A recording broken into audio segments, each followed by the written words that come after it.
So the only disciple to really say he wrote 2 books is John and 3 letters, right? Is John.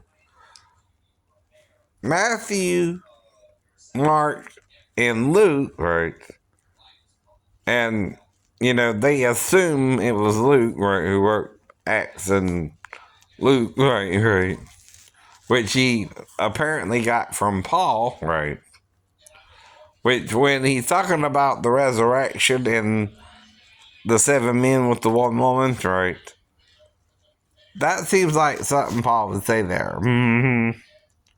But not with Matthew and Mark, right? Because it says in the world to come there, but not in Matthew and Mark, right? And I think Paul would more say that than Jesus himself, too. And here's why. He's thinking like a Pharisee sometimes, right? And sometimes like a Christian, right? Right. Now, problem is historians, I guess, because they're tax collectors and not book writers. I mean, what's your problem anyway with these men, right? The books are attested to, right? Anyway. Now, it's either a scribe, which is someone who normally writes books for someone, writing it down, right? I know. Or they themselves, right?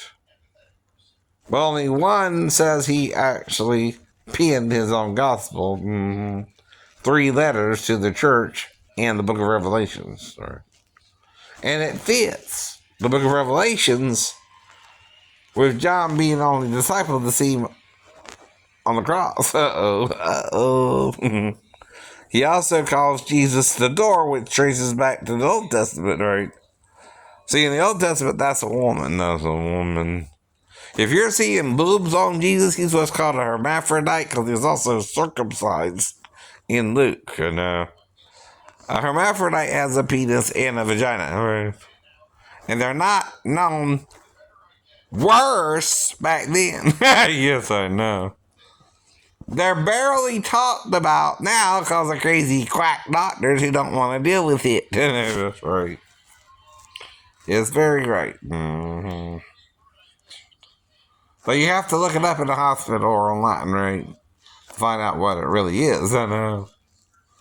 No one's just gonna tell you today what I'm telling you today either.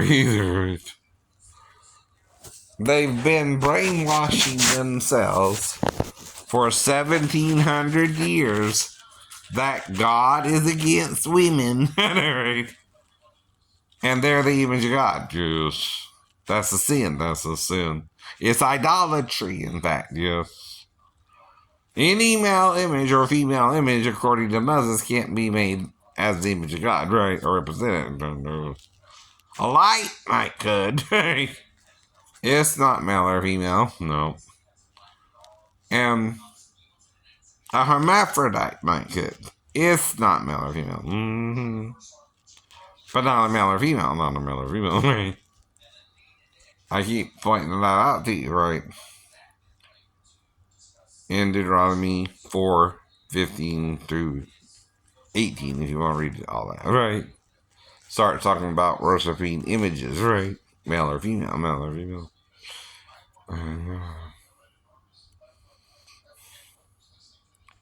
There's a reason they couldn't have idols either or too, right? Right.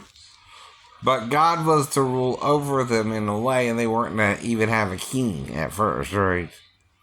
But he couldn't stop them from wanting a king, so he gave them first Saul, then David, then the Davidic line with Solomon, right? But still saying he's going to send someone else, to sit on David's throne, right?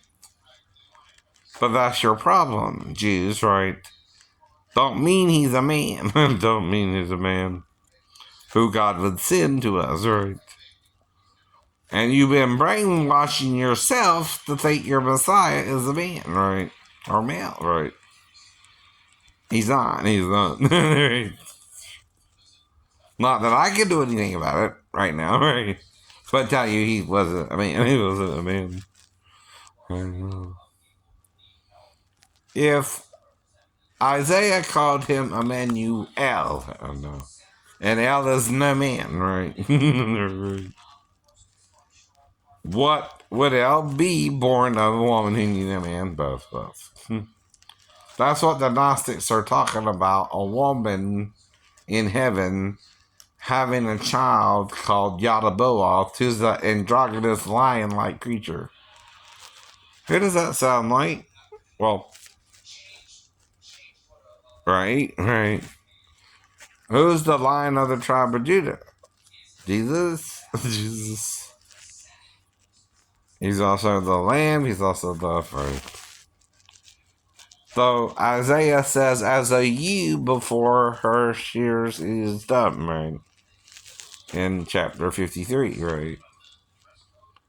A ewe is not a male lamb, but a female lamb, right? Mm-hmm. And you've been messed with by men of Rome, right?